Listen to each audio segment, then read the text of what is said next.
so you're in New York City? Are you back in DC? What's going on? I'm in New York City, and in my supposed, it's not really my apartment. It's just the apartment I'm in for the next couple months. But yeah, I mean, listeners and viewers might be surprised to know that I'm taking a mini sabbatical in New Yeah. York City, the land Let of me ask you a question. greatness. The land of greatness. Are you obeying the authorities, and do you have your thermostat up to 78 degrees? Oh, of course not. Yeah, that was a little bit silly from Zoran. As much as I love him, like, I come know you on, love man. him. No, no, no. But I mean, I just wanted to like lead with that because I didn't write it yet.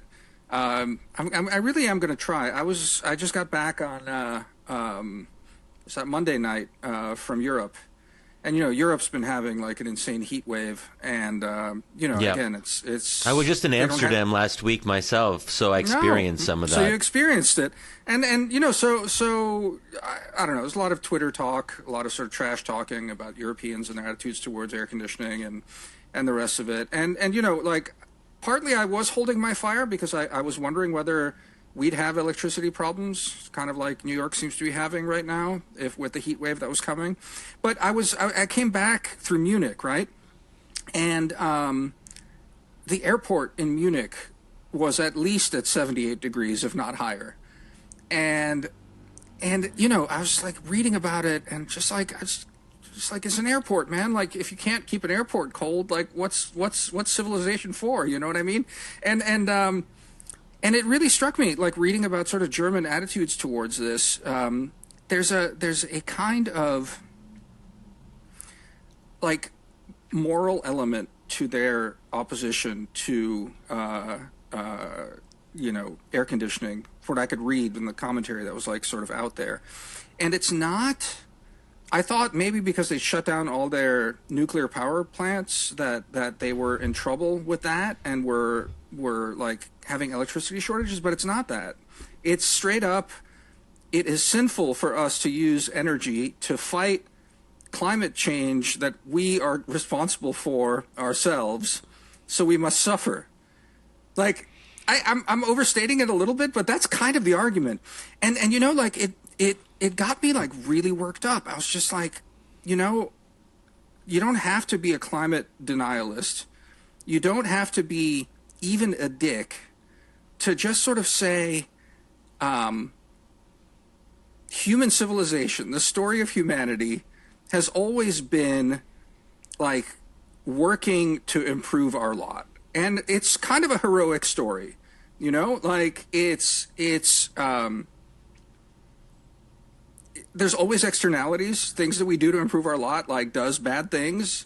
But then the whole story of humanity is like we figure out how to work around those things. And it's a process. It's the process, the heroic process of humanity is adaptation and invention and making things, building things. That is civilization. And like wait, is Damir really acknowledging that the story of human progress, yes, existence is progress. one of progress? Wow. You can ding me on that. But listen, the main thing is this though, Shadi. To feel guilty before this idea of a reified nature, and therefore the idea being that we must suffer for our sins, is like it's secular theology. It's Christian. But it's you're right. Right, no, it is, sure. But it's like it's the most secular people in the world, the Europeans, have imported this kind of Christian suffering before a god called Gaia or whatever, and it's sinful to actually try and improve our lot. That's literally the logic of it. I just found it fascinating when you like sort of like blink and look at that, right? Yeah, like, well, it goes back to something that we've talked about a lot, which is, or at least I've talked about a lot, which is every human being is driven by some kind of religious impulse. It's only a question of how that impulse manifests itself. And if the Germans no longer have traditional religion, they have to find it somewhere else. And this culture of of sacrificing for one's sins or atoning for one's sins, it plays out in really interesting ways. But I think there's also a sense of we are what we are not. They want to distinguish themselves from Americans. Right, of course. And this sort of holding on to this very odd thing, which is lack of AC, is one way to say we are morally superior. And at the end of the day, we want to be better than other people. That's how we know who we are. That's how we feel good about ourselves. And the Germans especially need to find ways to feel good about themselves after everything they did. Right. So I think there's probably something going on there. But I appreciate the we are Americans and therefore we embrace AC and therefore we are better discourse. There's something like very self-satisfying about it. We are actually better in this particular way.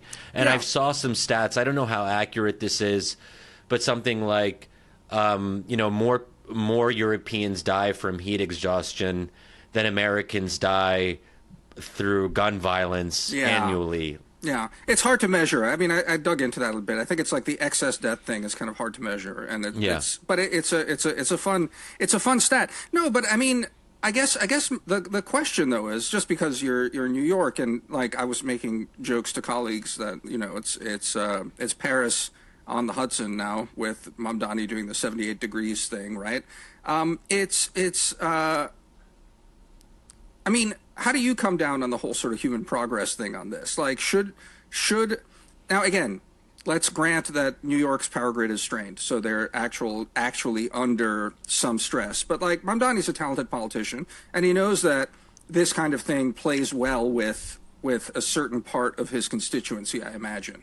That same sort of self-flagellating German thing, that maybe it's not we're better than Americans because they're Americans, but like we're better than those evil rubes and Shadi Hamid who puts his thermostat at 60 degrees when everyone else is suffering. The selfish people. We are selfless. I mean, it's fine to, I think, self-flagellate and have that kind of sense of guilt and like, let's go community together, we can do this. But there's something else in that kind of like lefty green thing that does think that human beings are fundamentally a plague on this planet, right? Like that we like, how does that sit with you? Doesn't that bug you a bit from your side, like that you have to contend with that? That's not really how I interpret Mamdani's version of democratic socialism, which I think is much more joyous and affirmative. He seems like he actually likes human beings and likes to highlight what human beings are capable of. Yeah. I think that there's another strain of leftism that is much more doomerist, right? That is self-flagellating in the way that you describe. And I'm glad that Mamdani is sort of taking us away from that to something that feels like it's like national pride, but on a kind of local level, this communal. This is where I think it is a nice feeling if you're like, hey, we're all New Yorkers, let's all do our part. Oh no, you're a New Yorker. Keep the thermostat at 78 degrees because we don't want to strain the power grid. If he's tapping into that kind of communal sense of pride, I don't see anything wrong with that, even if it's a bit silly. But I do think that this old left that we used to talk about is dissipating, and the one that is replacing it is much more positive. Like, it's like we love politics, and politics is a way to change things for the better, and let's be proud of that. And even the fact that Mamdani is inspiring so many leftists to actually run for office. So these are people who are going to represent America. So you have to be somewhat proud to be American if you're running for office to represent America. Even if they wouldn't admit it in those terms, you have to believe in your country to run for office at some level. And so I think there's a lot going on there that represents a kind of new leftist progressive wave that isn't as self-flagellating, and that's something that we should, be it's something good, and we should just call it out as something good. You think it's settled though on the left? I mean, again, like not being, you're closer to this stuff, and honestly, I've been so distracted by the things I followed the elections in New York and elsewhere in the country, and I noted the DSA wave. But is that settled within like that, like new left, the new, I don't want to say hard left, but like the new generation, which is, I think, and I'd like to dig into that with you, but is like distinct from the Democratic Party, like core at this point. Like there's a fight in the Democratic Party. So I don't know. Like, is that part settled? That kind of hopefulness? Because I mean, I think you're right. You put it like you need it in order to like go through with the running, but more importantly, you need it to win. You can't. You're not likely to win with the self-flagellation. So do you think that lesson has been? Maybe Mamdani's teaching it, but do you think it's been learned broadly? I don't know if it's been learned broadly. There obviously are some pockets that sound a little bit more doomeristic, like Darelisa Chevalier, who was probably the most hard left out of the three candidates that Zoran endorsed in New York. She seems to be nutty, right? Pretty crazy woke stuff that she said years ago about prison abolitionism, that even, being unwilling to even say that murderers should be in prison and stuff like that people were calling her out on. I think she's tried to walk back some of that, but I think there is still a question of how much wokeness is part of this DSA left. I think it's not as prominent, but if you look at people like Darelisa, you still see signs of that are residual from 4 years or 6 years ago. And even Mamdani himself was like that in 2020. I think a lot of people were like that in 2020. And I think it's a good thing that we've memory hold that period and leftists aren't talking. I mean, they should probably acknowledge that some of them went kind of crazy a few years back and wrestle with that a little bit more. But if they're not willing to do that, it's still in some ways memory holding it and moving on is not such a bad alternative. Well, yeah, I mean, look, again, like I said, I'm out of it. But insofar as it like filters through to me every so often, and I think, like the media is likely to latch onto it and sort of run with it. But it does feel like it's there, and that like the memory holding sometimes feels tactical to me. That worries me. But you don't think that's right? You think like it's memory hold and discarded, and just people are memory holding it because they don't want to litigate it in public, but it's gone. Look, there's always this question. There's always this question of what do people really believe in their heart of hearts. It's a question that I've been fascinated by when studying, say, like Islamist parties in the Middle East who dilute their Islamism because they want to reach out to a broader constituency and they don't want to alienate the West. So there's always this sense of, if you're an ideologue, you also want to win, presumably, because you want your ideology to gain traction on the national level. But then for it to gain traction on the national level, you have to dilute it at least a little bit so people don't get too scared. And it's a very challenging balancing act. I think that we have to judge politicians by what they actually do and not by what we think is in their hearts, because that's very hard to measure. So if, let's say, in 5 or 10 years, we start to see people becoming more woke because they feel like the environment is more conducive to returning to some of that language publicly, then we should judge them and call them out accordingly when they do that. But to kind of say, well, they're just waiting for the right moment to strike and they still believe all these crazy things, like, what does it really mean to believe in something, especially if it's silly like prison abolitionism? Do people really believe that? Do people really not think that murderers should be put in prison and locked in a cell? I think it's hard with these kinds of fashionable fad ideas to really even, how much should we even take them seriously? Because you can't actually let murderers out into the street on a mass level. And I think that anyone who governs has to come to terms with that. So I think that sometimes these ideas, these sort of weird woke ideas, are ways to signal a kind of in-group identity. They're a way to say, hey, we're woke, like, we're on the right side of history. We have these progressive beliefs about policing or prison or whatever it might be. But then when they actually have to govern, we see them compromising and in ways that maybe didn't seem obvious before. But I think Mamdani is actually very good at just being ruthlessly practical.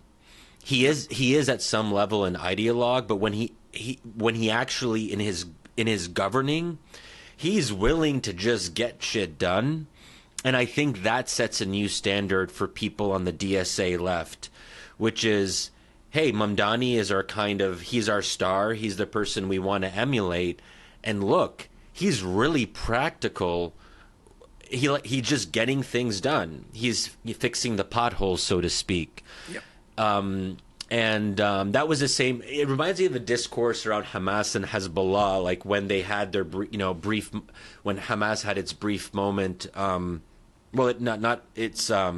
was a longer moment of governance, but their brief moment after they won in 2006, when they still weren't kind of like ostracized by the world, and there was a sense that they could actually be part of a kind of democratic setting. And they were doing precisely that, fixing potholes. So you can still be ideological and even militant and fix potholes. So that's also an interesting thing. Can I just jump in yeah, though? Go I mean, ahead. it's like that case is actually what people are most worried about, right? I mean, I don't know if you saw Jonathan Chait's piece in there. I don't know if you saw he was Chait's comparing piece Zoran to Hamas? No, he didn't go there. But like, it's the parallel. It's like it's perfect parallel to what you're just saying. He has this little long piece in the Atlantic, I think, came out yesterday, and it's history of the DSA. I didn't actually really know. I was like founded in the 80s by. And just to remind people, when we say DSA, because I don't know if we define it, it's the Democratic Socialists of America. Yeah, it's sort of like it was its own. It still is its own thing, but it's now, like basically taking root in the Democratic Party. And actually, Chait's article is about that. I just want to preface this by saying, what I said earlier, there's like a fight going on in the Democratic Party for the soul of the Democratic Party. And these kinds of accusations, as you said, it's impossible to judge, but it's also like the most predictable move. And it's again, he doesn't point to Hamas, but you did. So like, it's saying that the DSA itself was not initially, in his telling, particularly communist, and then in his telling again, you had like Marxist influenced, inflected activists sort of have been fighting for decades to sort of infiltrate the party and take it over and drag it in that direction. He makes accusations about them not being democratic.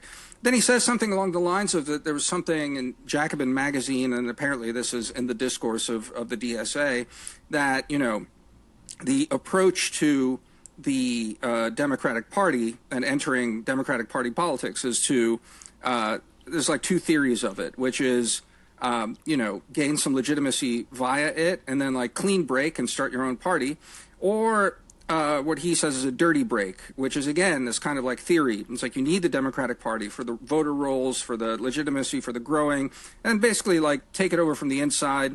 And then if it doesn't work out, just like rename the party the DSA or whatever, and it's just like take it over that way.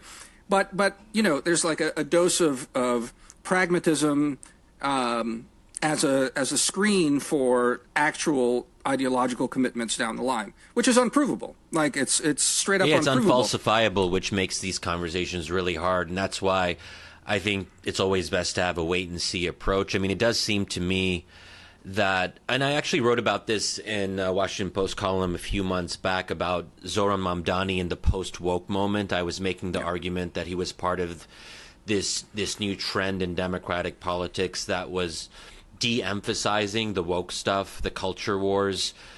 I mean, he did say things in favor of trans rights, but it was like a very minimal part of his appeal, and it wasn't something he dwelled on or emphasized all that much, and, smartly so.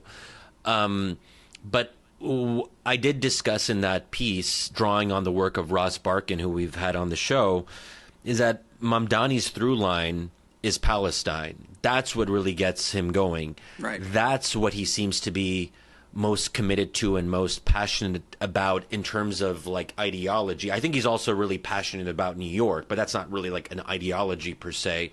I think he's enthusiastic about showing people that socialists can govern. But I think that when we're trying to understand like what really animates him, I think Palestine is sort of the litmus test for a lot of progressives now. And that's why I think Palestine is so important, even though it's technically a foreign policy issue, it's also a proxy. And that's something that I've been arguing on Twitter over the past couple of days. I've had a back and forth with Matt Iglesias about precisely this point, that Palestine isn't just about Palestine. It speaks to a kind of moral courage or moral authenticity. It speaks to a desire to break from the Democratic Party establishment.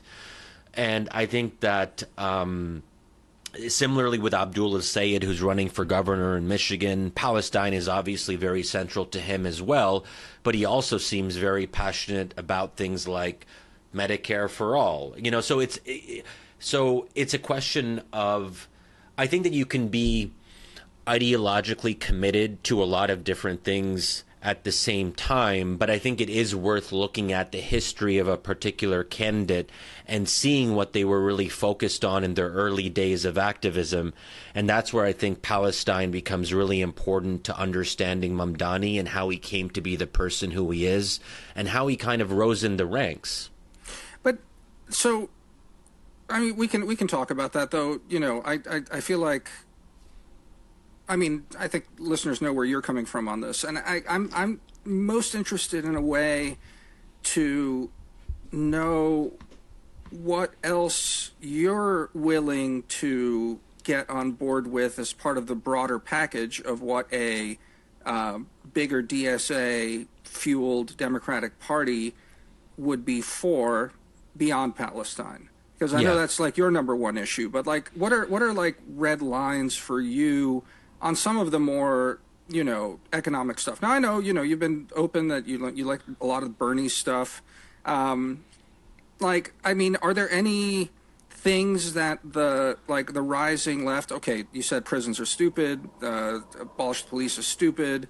Like, any other red lines that like you look at this stuff and you're like, well, at least they're good on Palestine. I don't really love this.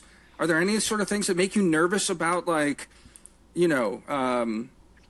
because, most people in this country, even if they're aware of a foreign policy issue and are aware of the telegenic ugliness and horrors of what happened in Gaza, they're not going to be voting on that. They're going to be voting on other things. Yeah. And so, like what part of the package are you in on? All of the package? What part of the package, like, you don't like? What's the thing I'm most nervous about, which touches on what we already discussed, is progressive policing and progressive views on crime. Now, I'm not as focused on that in the D.C. context as I was 2 years ago when we were at the peak of our crime wave. That's dissipated in the last, 2 years or so. Just want to note that the D.C. mayor is like a DSA person. There was, the front runner, the Democratic candidate. Is so, it's going to be an issue here. That's what I would be nervous about as a DSA, past and future DC resident after I come back from New York City at some point. I'll be concerned about crime again if we see an uptick, and if we have a progressive district attorney who's just saying, hey, people who carjack should get they should get a second, third, and fourth chance, and we shouldn't lock them up for that long. We should be easier on bail. We should let juveniles kind of roam the streets and get rid of the curfews that were put in by Mayor Bowser, which were somewhat controversial. I mean, I think all of that would make me a little bit nervous. It just depends on how I experience crime. I think it's very experiential. Does crime feel like it's a problem to us? Do we know people who have been affected by crime? Do we know people who got mugged? I mean, I think both you and I know people who were directly affected in 2022, 2023, around that time. And that I was really worked up about that. I even would have fantasies about not that I would ever do this, but if becoming a vigilante, getting a gun and cleaning up DC yourself. Not that you'd ever do this. Sorry, go on. That's funny. Yeah. But there was a moment where I thought about getting involved in local DC politics, particularly because I was so animated by this question of rising crime. Yeah. But we are, I think, nationally, DC is actually still a little bit worse than a lot of other cities. But if you look at major cities across the nation, there have been major improvements over the past couple years, so people don't talk about it as much as they used to. But that would be really an issue for me as a resident. What else would animate me? Like tax policy and things like that. Again, and I mean, I just like any part of look because there's sort of look we have clearly the most corrupt administration in the history of corrupt administrations, not even in this country, maybe in the world at this point, right? Like the stories about Trump's like crypto scam and what like $1 billion that he like was reportedly raked in this week. And it's like it's so we've said it on the show before. It's like it's so big, it's staggering. It's like it's hard to even communicate to people what's actually going on. So there's going to be a lot of enthusiasm to take down the so-called oligarchy, and there'll be a lot of that.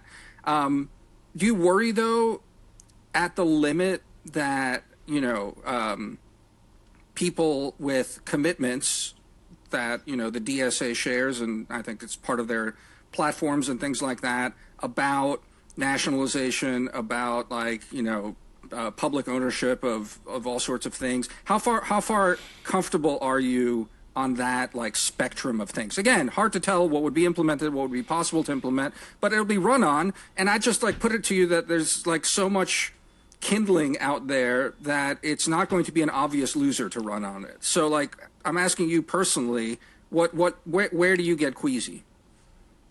This is where it gets hard because I personally don't want to pay higher taxes, but that's not really a policy position. That's just a preference. If I felt that higher taxes were leading to better services, then I'd be willing to kind of make that trade-off like a lot of people. Like I'm not... Do you believe, though, that we're good at, like, if is that, do you think that the biggest problem to us having good services is, like, not enough revenue? Okay, but let's say in a given city, well, this is sort of the Mamdani story, but if somewhat higher taxes means universal pre-K, that can help a lot of people who are struggling, and you frame it to me that way, then I'd be like, huh, interesting. But I think it also depends on, like, because I'm not a New York resident and I don't pay New York taxes, would I be okay with other people paying higher taxes so that other people get universal pre-K? So I think it's really hard. We have multiple identities, and I think a lot of it comes down to, like, how personal is this to any of us? But do I think that it's important to have I want, and this is where I'm sympathetic to some of the abundance rhetoric on the center left. Part of what the abundance guys want is they want government to deliver tangible results to people, and that can be through something as specific as zoning laws for housing. And if someone can deliver better housing affordability by doing rezoning, then do I feel passionately about that? No. But is that something that sounds cool to me if it can be done? Yes. But that's why I tried to take it out of the city, though, because, like, first, any city, it's limited what the person can do. Yeah. In D.C., in particular, I think you identified crime as one of those things where the mayor does have power. But, like, beyond that, D.C. in particular, it's very circumscribed. And, New York, you're not even a resident there, so even that caveat. But, like, that's why I was saying not so much, because what you're saying is better services and higher taxes. That's standard Democrat stuff. That's not what I'm sort of driving at. It's like what part of the new left, the DSA-inflected left, which goes a lot further. And to be fair, Bernie went a lot further, and, you were more or less on board. A lot further in what ways, though? Let's be specific. What do you have in mind? Well, like I said, it's just like certain things like, about like where does the line between the private sector and the public sector get drawn? I think that's like the more revolutionary part of where like actual DSA ideology comes down. Now, look, I mean, very, very like narrowly. And again, the funny thing about this is that like Trump himself is doing crazy ass shit on this, like taking ownership stakes in Intel and now, right. Like OpenAI is trying to give him 5% of the company.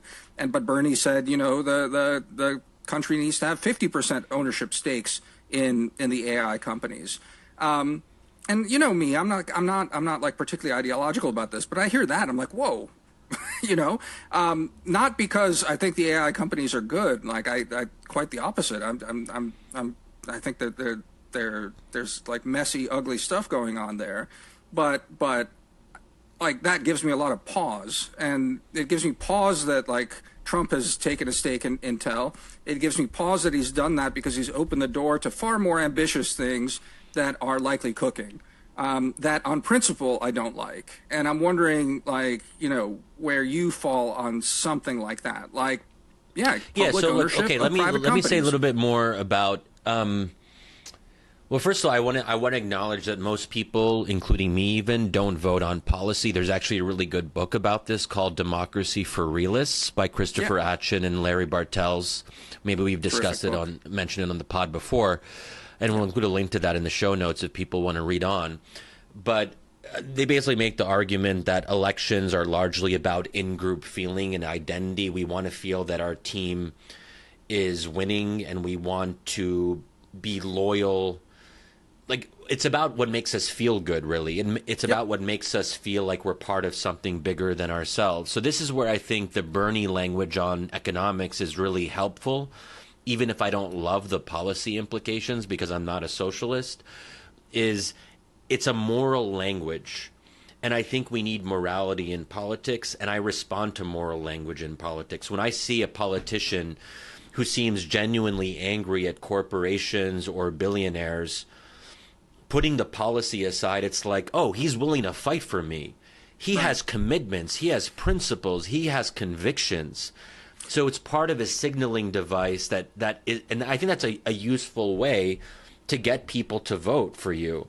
Sure. So I think at a basic level, the question is it good politics? And I'm also someone who believes that politics is about an us versus a them. It's only a question of who's the them. I would much rather the them not be a racial minority. That's what Republicans and conservatives often do. They say, hey, those are the bad immigrants, those are the bad Muslims, Hispanics, whatever. What the socialist left does is somewhat similar but better, because they're not scapegoating a minority group. They're scapegoating people who are extremely rich. That's the whole idea of like the 1%. So as a kind of more, as a way of talking about politics, I can see the appeal to that.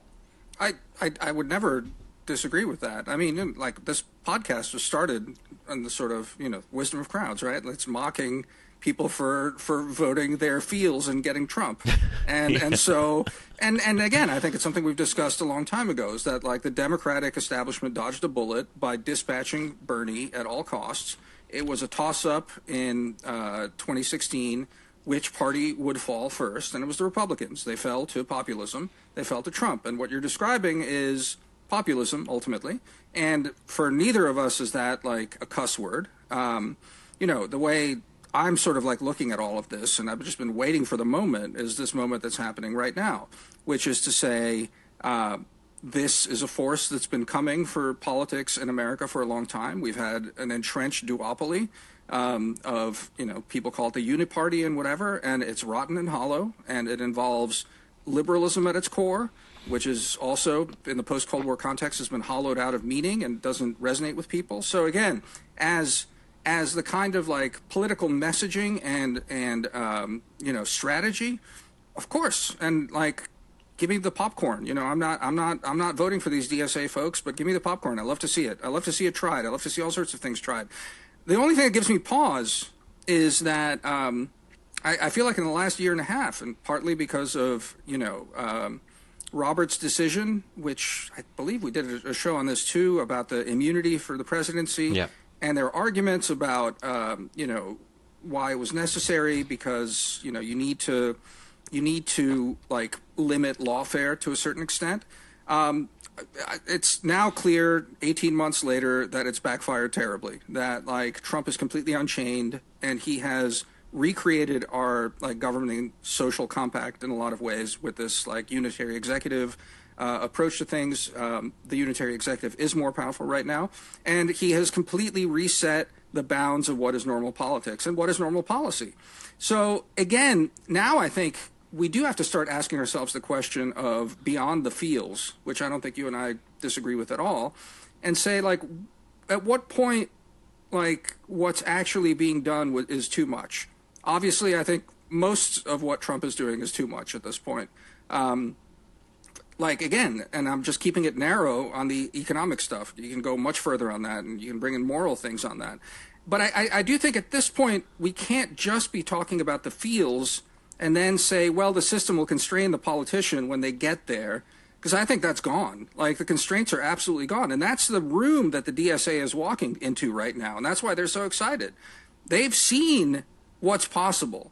Like, the rebuke to the crazies on both the right and the left has always been, no, this is a loser. You can't run the policies of your dreams. Trump has shown that that's bullshit. You can fucking do it. And so I think, like, now it's incumbent on us voters to look at this and be like, okay, populism's here. Politics is politics. People vote emotionally, in-group solidarity, better to us versus them this way than that way, don't like the racism, prefer the anti-capitalism. But where's the line? Because I think, like, this idea that we're just going back into normal politics where, you know, there's a lot of signaling and in-group stuff and motivating the base and things like that in order to just, like, resume normal politics, I think that's fucking gone. And so, like, it's important to ask these questions, like, what's the red line at this point? Yeah, so I honestly don't know where my red lines are on certain specific policy debates. Like a wealth tax, what would be an appropriate wealth tax for billionaires?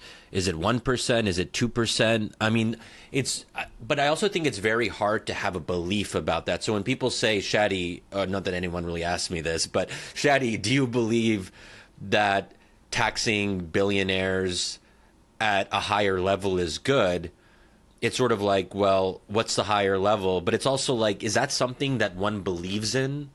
I believe about things that have more moral content. A policy debate like this, there isn't like a right or a wrong answer in a way that we can easily ascertain. No, but that's not exactly true, right? I mean, again, I'm not saying it's dispositive one way or the other. I just mean the one, like, wealth taxes have been studied, right? Like, they work or they don't. They do. Yeah, but that's one an or the empirical other. question. That's not really a question of believing. So the question is, I think, is just like, I think people projected all sorts of stuff on Trump one way or the other, and a lot of it was feels, and, like, you know, it's MAGA is like almost like a tagline right now. It doesn't really mean anything anymore, but it's actually kind of genius marketing, right? Like, it was the feels of make America great again. It was like a conservative moment of, like, the best times were behind us and I will restore them. It's like very simple messaging, right? And so people were feeling down, and Trump tapped into that, like, twice, basically. The end result, though, is that, like, you know, we've empowered this old lunatic, and he is doing stuff that is, I would say, empirically bad to the country. And given that the amount of power that the presidency has right now, and that a presidency with a pliant legislature has right now, even more so a presidency with a pliant legislature and, let's just say, a packed Supreme Court would have in the future, I think we have to start asking these questions that are, and I don't mean empirical in the sense of, like, well, the wealth tax did X in France, that therefore we can't do it here, but it does get into some sort of, like, you know, sort of first principle kind of questions. It's like, what do you think the role of the private sector is, and how important is the private sector to something that is very dear to you, which is American, pardon me, greatness, or, you know, like, what makes us dynamic, what makes us, we've talked about this as well in the show, like, what makes us a world-beating power. It's not just feels, it's, you know, questions of dynamism, economic dynamism, the ability to, like, build yourself up. And then, like, what's the balance between, you know, what the government owes, you know, citizens to be able to do this? I mean, like, again, there's a lot of pablum about this on both the left and the right, which is the right is the government has to get out of the way, and the left says, and the left, I mean, right, I mean traditional Republicans, and by left here I mean traditional Democrats, which is like we need to level the playing field so the kid from an underprivileged neighborhood can pull himself up by the bootstraps. But like there's a consensus there in that old center, which has now been hollowed out, that like America is great because it allows individuals to be great, and I think that's gone on the Trump side and is likely to get swallowed up on the left as well. And like, how do you feel about that? But the pushback on that is that Trump is undermining through his economic policies like various sources of our dynamism as a country and our ability to compete on the world stage. But America's economy is still doing very well. Totally. Despite what the federal government has done or not done. So there's also like this sense that even if we have a president who has bad economic policies, like tariffs, for example, it doesn't actually seem to have a huge impact on the basic fact of American dynamism and our world-beating power. I mean, maybe we'll see the effects of this in the coming years. We got 2 more years of this bullshit, man. Like, and then potentially 4 more years from like 180 degrees of like crazy stuff. I mean, it's an empirical question, and you're right. We don't know. Maybe politics don't matter, and it's just signaling. But I'm no longer convinced of that. I guess. Yeah. I'm nervous about it. To go back to your red, just to kind of answer your question about the red line, and I'd be curious what yours is. A red line for me would be nationalizing an industry. So, for example, if there was like the nationalization of the steel industry, that would make me concerned. Now, why? Not just concerned, but very concerned. Why is that the case? This is where first principles become relevant. It's not because it doesn't work. I'm very skeptical of what works arguments, because if doing something really bad leads to a good outcome, we don't want everything to be about consequences. We need to have a moral core. We need to know why something is good and why something is bad. The reason that nationalizing the steel industry would be bad isn't because it would hurt our economy. It's because it would empower the state in a way that would be unusual in American history. I just wouldn't, like steel is not the one. I mean, I think like, the actual debate is, for example, AI and Bernie's actual proposal to give 50% ownership stakes in these companies. I think like that's weird because I'm not sure these companies are going to be the companies that are leading the charge. But also to your point about like granting a lot of power to the government, like AI is a very powerful technology, and it would be a little scary for both reasons of like empowering the state in some ways, though I guess Palantir's taking care of that. Like the state's plenty powerful with AI technology at this point, but also competitiveness, right? Like, I mean, the reason we are beating the world on this sort of stuff right now is because this is like Silicon Valley unchained, off the leash, and people are increasingly baying for blood there. And I could imagine within like 2.5 years, there'll be a very strong moral case to do something more. And I think it'll be before those 2.5 years, and Trump will probably make some sort of moral case for it. I mean, this is like proper horseshoe theory going on here. Like Steve Bannon and a bunch of people on Trump's side are like massively anti-data center, anti a lot of this like development of this thing. They think it's creating like an unaccountable like oligarchy in Silicon Valley. Not false. And there's a very strong anti AI moral case to be made. I can't follow them though though I share many criticisms of those people, I don't feel comfortable following them into this idea. I guess, the parallel of your steel idea, but just like much more concrete of I don't know, like getting government more involved in that. And I think that's one of those things. But Shadi, I mean, what's important about it is like that puts, if you and I agree on this puts us on the wrong side of so much politics right now, because I think on both right and left, the anti-AI movement is going to be a winner. And it's the fields and it's all sorts of things, but it's not just the fields, because it's going to have an impact. And I don't know, like I think that's like the biggest question for me, if I was on the left right now, is the left has strong ideas about where the boundary between private and public goes. And the further left you go, those ideas get stronger and I think more unacceptable to me. Yeah, so and this is where I think I'm more animated. and this is maybe going a little bit more into our first principles, which is I don't like strong states because strong states crowd out society and individuals and religious organizations for that matter. I mean, one of the reasons that religious institutions in the U.S. are so involved in charity, or the reason that we have such an incredible philanthropic tradition in the U.S. is because we don't have a very strong state. If you go to Europe, the idea that you fundraise or that you have rounds of VC investment for some new startup, that isn't as much part of the culture because there is this kind of reliance on the state that is built into people from an early age. The state is a real thing that is omnipresent in people's lives. That's not the way that we in America grew up. I didn't even know this. Like, my parents never talked about the state. That's not even the way that Americans talk about it. And it would just sound very foreign to an American ear. But, you know, being in Amsterdam last week, and you see how there isn't, like, Muslims don't really raise money for Muslim organizations because there's a sense that the state is what funds the things that you care about. Where here, if you want something done, you think about how you can raise the money privately. It's just a completely different ethos. Yeah. And I think that's a really good thing, not just because it works better, but because it helps us be more who we are as individuals. It empowers the individual and gives us agency in a way that I think is fundamentally part of what it means to be human.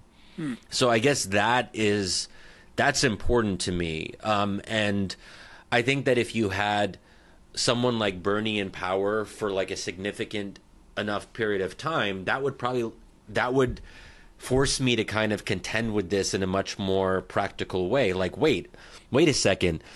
Am I really comfortable with Bernie empowering the state in X, Y, and Z ways? Would that change our national culture? But I think where I become like more optimistic is I think there's something so fundamental about the way that our government is structured, for reasons like obviously go back to the founding, that I think it's very hard to undo this American political culture of individual agency. You would probably need 50 years of Bernie style you'd need like decades to change that in some fundamental way. I mean, that's my wager. And that gives me more freedom to support someone like Bernie because it's like, hey, he won't be able to do what he wants to do in his dreams, in his dream of dreams. And so it's sort of like I get my cake and I'm able to eat it too. Yeah. I guess that's what I'm pushing you on because I think I'm over that in the sense that like I'm properly worried about like what Trump has been able to not even affect policy wise so much as it is through executive order, and whatever, it'll get rolled back. But it's what this new political order that he has built does to the republic and the kind of checks that you're saying in the founding to like what's possible and then what's doable. I just think, you just like look at the power, we've even talked about it just like on the foreign policy stuff, like how fascinating it is how Trump was able to, at least in the first term, turn Republicans from like Russia haters into Russia understanders at best, if not Russia lovers, right? Like there's those incredible charts about that sort of stuff. And I think like in the second term, what he has been able to do and say and still retain the core of his party, I think he's completely transformed like a good chunk of the Republican Party in its core commitments, in its values. When he's gone, will that dissipate? I mean, open question. But what I'm worried about is what 4 + 4 years of Trump has done to one of the parties and what it's done to the mentality of one of the parties, but much more fundamentally, what the confluence of events and the fact of Trump has done to what American power looks like internally, political power inside America, what kind of tools have been granted, and that we're no longer in that world of where, you know, we don't have to think about those things because the system will sort it. I just think the system may very well be different at this point from what it was even a year and a half ago. And heaven help us what it'll be in 2.5 years from now. Yeah, I would say, you know, just as we wrap up here, that at some level, I'm okay with certain outcomes if enough people want Bernie-style, democratic, Nordic-style socialism, however you want to describe it, and they want it for like 40 years, and someone like Bernie keeps on winning, that might change the character of the nation, and I might be bothered by that.